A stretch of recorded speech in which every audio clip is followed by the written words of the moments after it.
വനിതകൾക്കായി 90+ mini dealer ഹബ്ബുകൾ നൽകുന്നു. സ്വന്തം നാട്ടിൽ സ്വന്തം ബിസിനസ് തുടങ്ങാം. ഇപ്പോൾ തന്നെ രജിസ്റ്റർ ചെയ്യൂ. I'd like to wish everybody a good morning. Thangassery Gandhi ഇപ്പോൾ പ്രസംഗിക്കുകയാണ് തത്സമയ സംരക്ഷണത്തിലേക്ക്. ആഗ്രഹിക്കുന്നു All our senior leaders on the stage and my brothers and sisters. നമ്മുടെ വേദിയിലുള്ള ഏറ്റവും മുതിർന്ന നേതാക്കൾക്കും ഇവിടെ എത്തിച്ചേർന്നിട്ടുള്ള എൻ്റെ എല്ലാ സഹോദരി സഹോദരന്മാർക്കും ഞാനൊരു സുപ്രഭാതം ആശംസിക്കുന്നു. Over the years, I have constantly been told how difficult it is to be a fisherman in India. വർഷങ്ങളായി ഞാൻ സ്ഥിരമായിട്ട് കേട്ടുകൊണ്ടിരിക്കുകയാണ്, ഇന്ത്യയിൽ മത്സ്യബന്ധനത്തിന്റെ ഭാഗമായ ഒരാൾ എന്ന നിലയിൽ ജീവിക്കുന്നത് എത്രമാത്രം ബുദ്ധിമുട്ടാണെന്ന് വർഷങ്ങളായി ഞാൻ കേട്ടുകൊണ്ടിരിക്കുകയാണ്. And I've always been interested in seeing these things with my own eyes. എന്താണ് നിങ്ങളുടെ ജീവിതം എന്ന് എനിക്ക് ഇത്രയും നാളായി ഇതൊക്കെ കേട്ടുകൊണ്ട് എൻ്റെ കണ്ണുകൾ കൊണ്ട് നേരിട്ട് കാണണം, അതിൽ എനിക്ക് താല്പര്യമുണ്ടായിരുന്നു. I wanted to get a sense of the experience that many of you go through every day. നിങ്ങൾ എല്ലാവരും നിരന്തരം അനുദിനം നിങ്ങൾ കടന്നു പോകുന്ന അനുഭവങ്ങളെ കുറിച്ച് നേരിട്ട് എനിക്കൊരു അനുഭവം ഉണ്ടാകണം, നേരിട്ട് എനിക്കത് ബോധ്യപ്പെടണം എന്ന് ഞാൻ ആഗ്രഹിക്കുന്നുണ്ട്. And for some time I have been telling the senior leaders in the Congress that I want to go and see what it is like. കുറച്ച് നാളുകളായി കോൺഗ്രസിലെ മുതിർന്ന നേതാക്കളോട് ഞാൻ പറഞ്ഞുകൊണ്ടേ ഇരിക്കുകയായിരുന്നു, എനിക്ക് നമ്മുടെ നാട്ടിലെ മത്സ്യത്തൊഴിലാളികളുടെ ജീവിതം എന്താണെന്ന് കാണണം, നേരിട്ട് കാണണമെന്ന് ഞാൻ പറഞ്ഞുകൊണ്ടിരിക്കാൻ, എനിക്ക് പോയി കാണണമെന്ന് പറയുകയായിരുന്നു. But every time they would make some excuse or the other.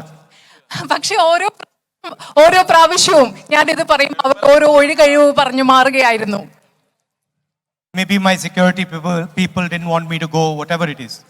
പക്ഷെ എന്റെ സുരക്ഷാ കാരണങ്ങൾ കൊണ്ട്, എന്റെ സുരക്ഷയുടെ ഭാഗമായിട്ടുള്ള ആളുകൾ ഞാൻ അവിടെ പോകണമെന്ന് ആഗ്രഹിച്ചിരുന്നില്ല. അതുകൊണ്ടായിരിക്കാം ഓരോ പ്രാവശ്യവും അവർ ഓരോ എക്സ്ക്യൂസ് പറഞ്ഞത്. So this morning I went into the sea early morning with my brothers. ഇന്ന് രാവിലെ അതിരാവിലെ ഞാൻ കടലിലേക്ക് എൻ്റെ സഹോദരന്മാരുടെ കൂടെ പോയി. And I want to tell you, you know this experience, but I want to tell you what I saw. നിങ്ങൾക്ക് ഈ അനുഭവം എന്താണെന്ന് അറിയാം, പക്ഷെ നിങ്ങളോട് ആ അനുഭവം എന്താണെന്ന് പറയാൻ ഞാൻ ആഗ്രഹിക്കുന്നു. भैया disturb mat kijiye. From the beginning, from the moment the boat left the shore to the moment the boat came back, every single force was trying to fight my brothers. എപ്പോഴാണോ കടലിൽ നിന്ന് തീരത്ത് നിന്ന് ആ ബോട്ട് എടുത്ത നിമിഷം മുതൽ തിരിച്ചു വന്ന ആ നിമിഷം വരെ അവിടെ എൻ്റെ സഹോദരന്മാർക്കെതിരെ പ്രവർത്തിച്ചുകൊണ്ടുള്ള ശക്തികളായിരുന്നു. They take the entire risk. ഏറ്റവും വലിയ റിസ്ക് എടുത്തുകൊണ്ട് അപകട സാധ്യതകൾ നേരിട്ടുകൊണ്ടാണ് എൻ്റെ സഹോദരി വള്ളത്തിൽ കടലിലേക്ക് പോകുന്നത്. They put their entire labor. അവരുടെ എല്ലാ തൊഴിലും ചെയ്തുകൊണ്ടാണ്, അവരുടെ എല്ലാ പരിശ്രമത്തിന്റെയും ഭാഗമായിട്ടാണ് അവരവിടെ പോകുന്നത്. They fight the sea. അവര് കടലിനെതിരെ പോരാടുകയാണ്. They buy the net. അവരവരുടെ വല വാങ്ങുകയാണ്. അവരെന്ന് പറയുമ്പോൾ നിങ്ങള്, and somebody else gets the profit. പക്ഷേ നിങ്ങൾ ഇതെല്ലാം ചെയ്യുമ്പോൾ, മത്സ്യത്തൊഴിലാളികളായ എൻ്റെ സുഹൃത്തുക്കൾ ഇതെല്ലാം ചെയ്യുമ്പോൾ ഇതിന്റെ ലാഭം കിട്ടുന്നത് മറ്റാർക്കോ ആണ്. And this morning we threw the net, we pulled the net back out, and there was one squid in it. ഇന്ന് ഞങ്ങൾ രാവിലെ പോയപ്പോ വല വിരിച്ചു, വല വീശി വല തിരിച്ചെടുത്തു. അതിനകത്ത് ഒരു മത്സ്യം മാത്രമേ ഉണ്ടായിരുന്നുള്ളൂ. So the whole investment that was put into the boats, into the journey, the petrol, within 1 minute we saw that there was no return. ഇന്ന് നമ്മൾ നടത്തിയ എല്ലാ നിക്ഷേപം, പെട്രോൾ, വല വിരിച്ചു, അതുപോലെ വള്ളം, പക്ഷെ അതിനെല്ലാം 1 മിനിറ്റിൽ നമുക്ക് മനസ്സിലാക്കി ഇത്രയും നമ്മൾ നിക്ഷേപം നടത്തുന്നു, ഇത്രയും ശ്രമങ്ങൾ ഉണ്ടാകുന്നു, പക്ഷെ അതിനൊരു പ്രതിഫലവും കിട്ടുന്നില്ല. In my mind I was expecting the net to be full of fish. എൻ്റെ മനസ്സിൽ ഞാൻ വിചാരിച്ചത് വല വിരിച്ച് തിരിച്ചെടുക്കുമ്പോൾ അതിൽ മുഴുവൻ മത്സ്യങ്ങളായിരിക്കും എന്നായിരുന്നു ഞാൻ പ്രതീക്ഷിച്ചത്. And then the net came back empty. പക്ഷേ ആ വല ശൂന്യമായിട്ട് അതിലൊന്നും ഇല്ലാതെയാണ് തിരിച്ചു വന്നത്. So I saw with my own eyes your experience. ഞാൻ എൻ്റെ കണ്ണുകൾ കൊണ്ട് നിങ്ങൾ എല്ലാ ദിവസവും നേരിടുന്ന അനുഭവം ഞാൻ കണ്ടു.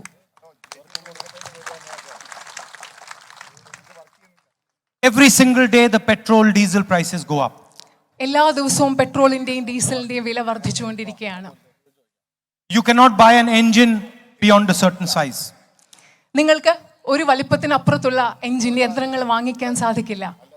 The boat cannot be maintained over here. It has to be maintained somewhere else. നിങ്ങൾക്ക് നിങ്ങളുടെ വള്ളങ്ങൾ ഇവിടെ സൂക്ഷിക്കാനും പരിപാലിക്കാനും സാധിക്കുകയില്ല. അത് വേറെ എവിടെയെങ്കിലും നിങ്ങൾക്ക് സംരക്ഷിക്കേണ്ടതായും സൂക്ഷിക്കേണ്ടതായും വരും. And at the same time, the government is colluding to build trawlers that will destroy your lives. അതേ സമയം തന്നെ ഗവൺമെന്റ് നിങ്ങളുടെ ജീവിതത്തെ ഇല്ലാതാക്കാൻ ശ്രമിക്കുന്ന ട്രോളേഴ്സ് ഉണ്ടാക്കാൻ ശ്രമിക്കുകയാണ്. I am not saying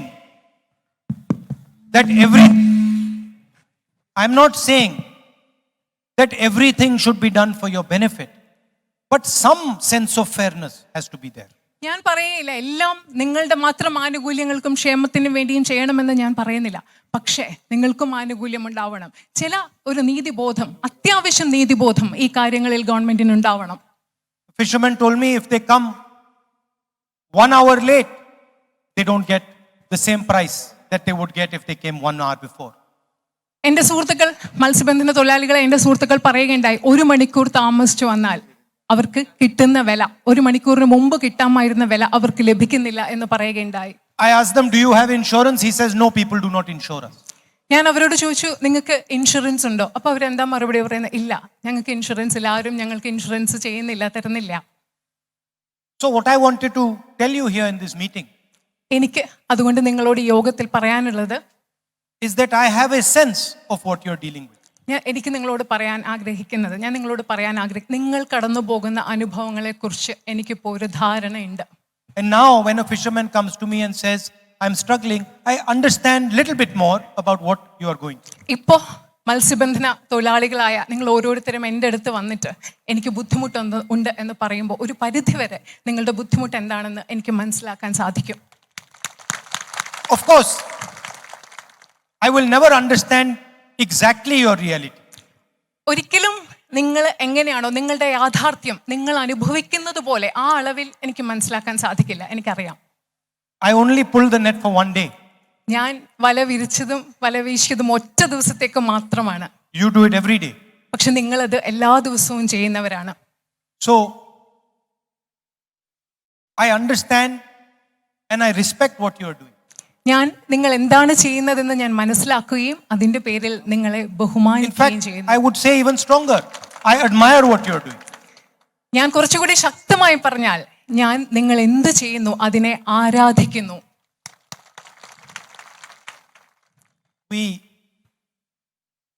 Many times we will eat some fish, but we will not know the hard work behind how that fish got.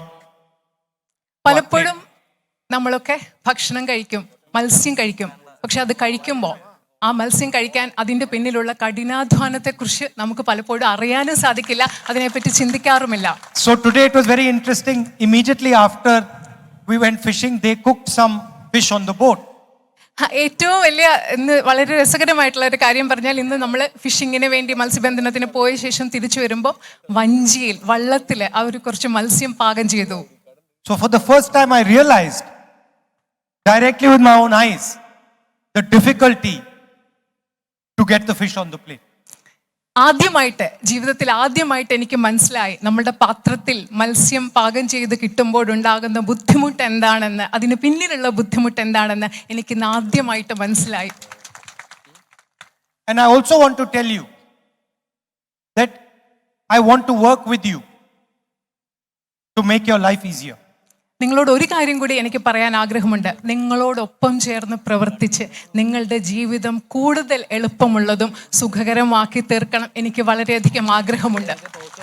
I might not be able to resolve all your problems, but I can certainly stand with you and work with you to resolve as many of them as we can. ഒരു പക്ഷെ നിങ്ങളുടെ എല്ലാ പ്രശ്നങ്ങളും പരിഹരിക്കാൻ എന്നെ കൊണ്ട് സാധിച്ചെന്ന് വരില്ല. പക്ഷെ എനിക്ക് കഴിയുന്നിടത്തോളം, എനിക്ക് പറ്റുന്നിടത്തോളം നിങ്ങളുടെ പ്രശ്നങ്ങൾ നിങ്ങളോടൊപ്പം ചേർന്ന് പരിഹരിക്കാൻ കഴിയും എന്ന് ഞാൻ ഉറപ്പ് നൽകുന്നു. അതിനെനിക്ക് ആഗ്രഹവുമുണ്ട്. Before I left the boat, I asked the fishermen, what do your children do?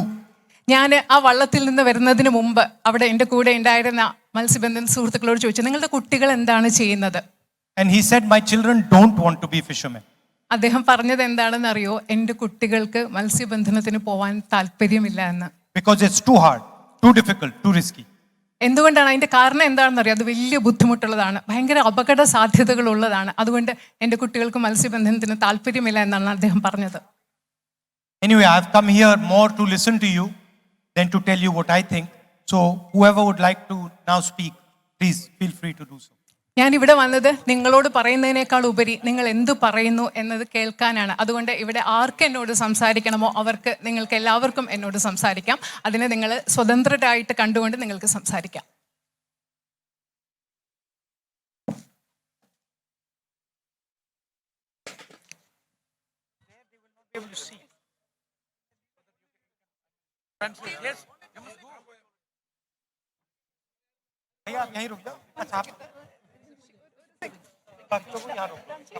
Rahul Gandhi അദ്ദേഹത്തിന്റെ പ്രസംഗം അവസാനിപ്പിച്ചു കഴിഞ്ഞു. അദ്ദേഹം ഇനി മത്സ്യത്തൊഴിലാളികളുമായി വാഗ്ദാനം ചെയ്തിരുന്ന പോലെയുള്ള ഒരു സംവാദത്തിന്റെ തുടക്കമാവുകയാണ്. ഏതാണ്ട് 1000-ഓളം തൊഴിലാളികളുമായി അദ്ദേഹം സംവദിക്കുമെന്നാണ് നമ്മൾ മനസ്സിലാക്കുന്നത്. മത്സ്യത്തൊഴിലാളികളുടെ പ്രശ്നങ്ങൾ കൂടുതൽ മനസ്സിലാക്കാനാണ് അദ്ദേഹം ഇത്തരം ഒരു സംവാദം സംഘടിപ്പിച്ചിരിക്കുന്നത്. അദ്ദേഹം വള്ളത്തിലേറി ആഴക്കടലിലേക്ക് പോയി മത്സ്യബന്ധനത്തിന് ശ്രമം നടത്തി. രാവിലെ അദ്ദേഹത്തിന് വലയെറിഞ്ഞെങ്കിലും ഒരു മീൻ മാത്രമാണ് വലയിൽ കിട്ടിയതെന്ന് അദ്ദേഹത്തിന്റെ പ്രസംഗത്തിൽ പറഞ്ഞു. മാത്രമല്ല, ഇന്ന് അദ്ദേഹം കടലിൽ മത്സ്യത്തൊഴിലാളികൾക്കൊപ്പം യാത്ര ചെയ്തപ്പോഴാണ് ഈ മത്സ്യബന്ധന തൊഴിൽ എന്ന് പറയുന്നത് എത്രമാത്രം ബുദ്ധിമുട്ടുള്ളതാണ് എന്ന് മനസ്സിലായതെന്ന് രാഹുൽ ഗാന്ധി പറയുന്നു. മാത്രവുമല്ല, രാഹുൽ ഗാന്ധിക്ക് തൊഴിലാളികളുടെ പ്രശ്നങ്ങൾ പരിഹരിക്കാൻ താല്പര്യമുണ്ട്. എല്ലാ പ്രശ്നങ്ങളും പരിഹരിക്കാൻ കഴിഞ്ഞില്ലെങ്കിൽ പോലും അവരുടെ കുറച്ച് പ്രശ്നങ്ങളും പരിഹരിക്കാൻ കഴിയണം. അതുകൊണ്ട് തന്നെ അവരുമായി ഒന്നിച്ച് പ്രവർത്തിക്കുവാനും ഒന്നിച്ചു പോകുവാനും തനിക്ക് താല്പര്യമുണ്ടെന്നും രാഹുൽ ഗാന്ധി കൊല്ലത്ത് തങ്കശ്ശേരിയിൽ പറഞ്ഞു. ഒരുപക്ഷെ മത്സ്യത്തൊഴിലാളികൾക്കിടയിൽ ഇങ്ങനെ ഒരു ദേശീയ നേതാവിൻ്റെ സാന്നിധ്യം ഈ അടുത്ത കാലത്ത് ആദ്യമാണ്. രാഹുൽ ഗാന്ധി സംസാരിക്കുകയാണ്. Quite a lot with farmers' issues. മത്സ്യത്തൊഴിലാളികളുമായിട്ടുള്ള സംവാദം ആരംഭിക്കുകയാണ്. അവരുടെ ചോദ്യങ്ങൾക്കായിരിക്കും അദ്ദേഹം ഉത്തരം പറയുക. ഇപ്പോ ഇവിടെ 3 കർഷക നിയമങ്ങൾ നമ്മുടെ രാജ്യത്ത് നടപ്പിൽ വന്നിട്ടുണ്ട്. And the idea is to destroy the agricultural system of India. അതിന്റെ പിന്നിലുള്ള ആശയം എന്ന് പറയുന്നത് ഭാരതത്തിലെ കാർഷിക വ്യവസ്ഥയെ ഇല്ലാതാക്കുക എന്നതാണ്. Just like our farmers farm the land, you farm the sea. എങ്ങനെയാണോ നമ്മുടെ കർഷകർ ഭൂമിയിൽ കൃഷി ചെയ്യുന്നത്, അതുപോലെ കടലിൽ കൃഷി ചെയ്യുന്നവരാണ് നിങ്ങൾ ഓരോരുത്തരും. The farmers have their ministry in Delhi. You don't have a ministry in Delhi. കർഷകർക്ക് അവരുടേതായ ഒരു മന്ത്രാലയം ഡൽഹിയിലുണ്ട്. പക്ഷേ നിങ്ങൾക്കൊരു മന്ത്രാലയം ഡൽഹിയിലില്ല. No one speaks for you in Delhi. നിങ്ങൾക്ക് വേണ്ടി ഒരു കാര്യക്ഷമമായ മന്ത്രാലയം ഡൽഹിയിലില്ല. So the first thing I would like to do is have a ministry dedicated to the fishermen of our country. നമ്മുടെ നാട്ടിലെ മത്സ്യത്തൊഴിലാളികൾക്ക് വേണ്ടി, മത്സ്യബന്ധന സമൂഹത്തിൽ പ്രവർത്തിക്കുന്നവർക്ക് വേണ്ടി കാര്യക്ഷമതയോടുകൂടി പ്രവർത്തിക്കുന്ന ഒരു മന്ത്രാലയം ഉറപ്പാക്കുക എന്നതാണ് എനിക്ക് ആദ്യമായി ചെയ്യാൻ കഴിയുന്നത്, ചെയ്യേണ്ടതെന്ന് ഞാൻ നിങ്ങളോട് പറയുന്നു. So that your issues can be defended and protected across the country. എന്തെന്ന് വെച്ചാൽ നിങ്ങളുടെ എല്ലാവരുടെയും പ്രശ്നങ്ങൾ എന്താണെന്ന് മനസ്സിലാക്കാനും അത് പരിഹരിക്കാനും രാജ്യമെമ്പാടും ഒരു സംവിധാനം ഉണ്ടാകുന്നതിന് വേണ്ടിയാണ് അങ്ങനെ കാര്യക്ഷമമായ ഒരു മന്ത്രാലയം വേണം എന്ന് ഞാൻ ആദ്യമായി ആഗ്രഹിക്കുന്നത്. Of course, there are many details. I would like to try and understand how we could make it easier for you, simpler for you. അവിടെ ധാരാളം വിശദാംശങ്ങളുണ്ട്. ഈ വക കാര്യങ്ങളൊക്കെ നിങ്ങൾക്ക് ഏറ്റവും കൂടുതൽ എളുപ്പമുള്ളതും ലളിതമാക്കി എങ്ങനെ ആക്കി തീർക്കാം എന്നതിനെ പറ്റി ധാരാളം. നമുക്കിനി ഒരു കാര്യം ചെയ്യാം. നമുക്ക് ഡൽഹിയിലേക്ക് പെട്ടെന്ന് പോകണം. ആർ രാധാകൃഷ്ണൻ നമുക്കൊപ്പം ചേരുന്നു. ഉത്തരേന്ത്യയിലെയും ദക്ഷിണേന്ത്യയിലെയും രാഷ്ട്രീയം താരതമ്യം ചെയ്ത് രാഹുൽ ഗാന്ധി തിരുവനന്തപുരത്ത് നടത്തിയ പരാമർശങ്ങൾക്കെതിരെ BJP കേന്ദ്ര നേതൃത്വം തെക്കെന്നും വടക്കെന്നും വേർതിരിച്ച് രാജ്യത്തെ വിഭജിക്കാനാണ് രാഹുൽ ഗാന്ധിയുടെ ശ്രമമെന്ന് BJP അധ്യക്ഷൻ JP നദ്ദ ആരോപിച്ചു. ആർ രാധാകൃഷ്ണൻ കൂടുതൽ വിവരങ്ങളുമായി ഡൽഹിയിൽ നിന്ന് ചേരുന്നു. രാധാകൃഷ്ണൻ, ഏത് സാഹചര്യത്തിലാണ് BJPയുടെ ദേശീയ അധ്യക്ഷൻ ഇത്തരമൊരു പ്രസ്താവനയുമായി രംഗത്ത് വന്നത്?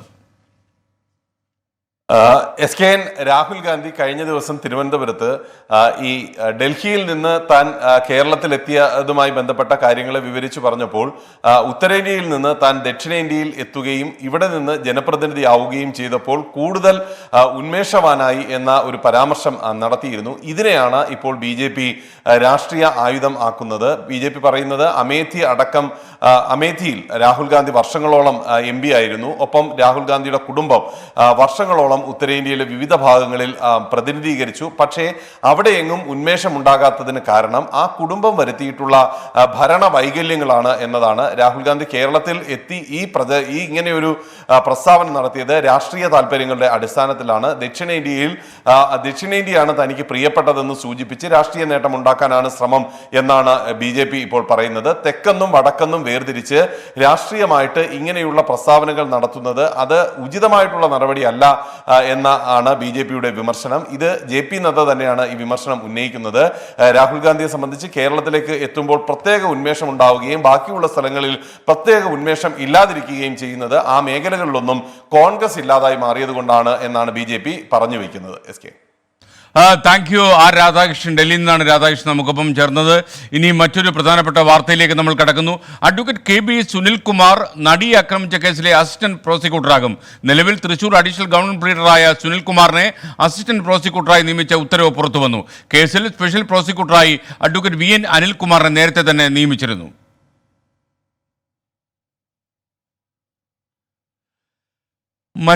നേരത്തെ ഒരു വാർത്ത നമ്മൾ കൊടുത്തെങ്കിലും അതിന്റെ ദൃശ്യം സംപ്രേഷണം ചെയ്യാൻ കഴിഞ്ഞില്ല. ദൃശ്യം സിനിമയുടെ തന്നെയാണ്. ദൃശ്യം സിനിമയുടെ 3ാം ഭാഗത്തിനുള്ള ക്ലൈമാക്സ് തയ്യാറായി കഴിഞ്ഞെന്ന് സംവിധായകൻ ജിത്തു ജോസഫ് മോഹൻലാലുമായി ഇക്കാര്യം ചർച്ച ചെയ്തു കഴിഞ്ഞു. കഥ കൂടി തയ്യാറായാൽ 3 വർഷത്തിനുള്ളിൽ ദൃശ്യം 3 യാഥാർത്ഥ്യമാകുമെന്നും ജിത്തു ജോസഫ് പറയുന്നു. ജോർജ് കുട്ടിയുടെയും കുടുംബത്തിന്റെയും കഥ ദൃശ്യം 2 അവസാനിക്കുന്നില്ല. 2ാം ഭാഗത്തിന് ലോകമെമ്പാടും നിന്ന് കയ്യടി ലഭിക്കുന്നതിനിടെ 3ാം ഭാഗത്തിന്റെ സൂചനകൾ സംവിധായകൻ നൽകി. മനസ്സിലുള്ള ക്ലൈമാക്സ് രംഗം മോഹൻലാലുമായും ആന്റണി പെരുമ്പാവൂരുമായും സംസാരിച്ചു കഴിഞ്ഞു. സത്യത്തിൽ ദൃശ്യം 3യുടെ ക്ലൈമാക്സ് എൻ്റെ കയ്യിലുണ്ട്. പക്ഷെ ക്ലൈമാക്സ് മാത്രമേ ഉള്ളൂ, വേറൊന്നുമില്ല. ഞാനത് ലാലേട്ടനുമായിട്ട് ഷെയർ ചെയ്തപ്പോൾ ലാലേട്ടന് ഭയങ്കരമായിട്ട് ഇഷ്ടപ്പെടുകയും ചെയ്തു. അല്ല, അതൊന്നും ഞാനിപ്പോൾ പറയല്ല. പക്ഷേ പറയാൻ പറ്റത്തില്ല. കാരണം ഈ ക്ലൈമാക്സിലേക്ക് എത്തിക്കണമെങ്കിൽ ഒത്തിരി സംഭവങ്ങൾ വരണം. അതുകൊണ്ട് ചിലപ്പോൾ നടക്കണമെന്ന് നിർബന്ധമൊന്നുമില്ല. ഞാൻ ട്രൈ ചെയ്ത് നോക്കും, നടന്നില്ലെങ്കിൽ വിട്ടുകളയും, അത്രേ ഉള്ളൂ. ആദ്യ സിനിമ ഇറങ്ങി 6 വർഷത്തിനിപ്പുറമാണ് 2ാം ഭാഗം യാഥാർത്ഥ്യമായത്. എന്നാൽ 3ാം ഭാഗം അധികം വൈകാതെ ഉണ്ടാക്കണമെന്നതാണ് പ്രൊഡ്യൂസർ ആവശ്യപ്പെട്ടതെന്നും ജിത്തു ജോസഫ് പറഞ്ഞു.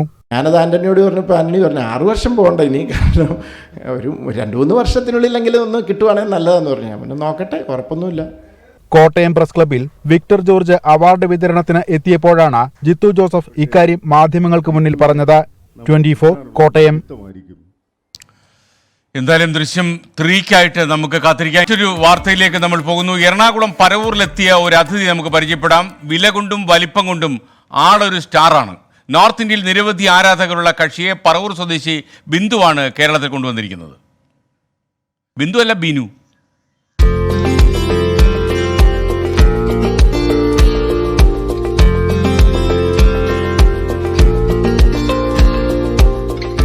വലിപ്പം കണ്ടാൽ ഒരു കുട്ടിയാന തന്നെ. പറവൂർ സ്വദേശി ബിനുവിന്റെ ഉടമസ്ഥതയിലുള്ള ഇവൻ നിസ്സാരക്കാരനല്ല. ഇന്ത്യയിലെ തന്നെ ഏറ്റവും വലിയ പോത്തുകളിലൊന്നാണ്. വിവിധ സംസ്ഥാനങ്ങളിലെ 40-ലേറെ മത്സരങ്ങളിൽ ചാമ്പ്യൻ. കോടികൾ മുടക്കിയാണ് ബിനു ഈ പോത്തിനെ സ്വന്തമാക്കിയത്. കേട്ടാൽ ആരും ഒന്ന് ഞെട്ടും. ഒരു പോത്തിന് കോടികളോ?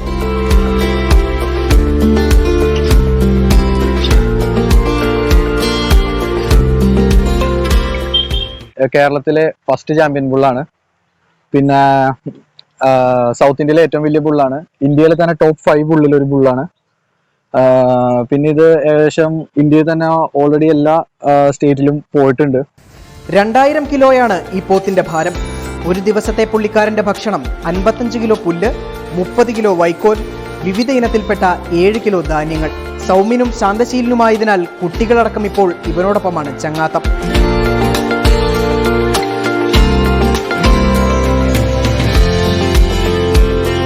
കേരളത്തിലെ വിവിധ പ്രദേശങ്ങളിൽ നിന്നായി ഭീമൻ പോത്തിനെ തേടി ദിനംപ്രതി ഒട്ടേറെ ആളുകളാണ് കാണാനും ഫോട്ടോയെടുക്കാനും പറവൂരിലെ മന്നത്തേക്കെത്തുന്നത്.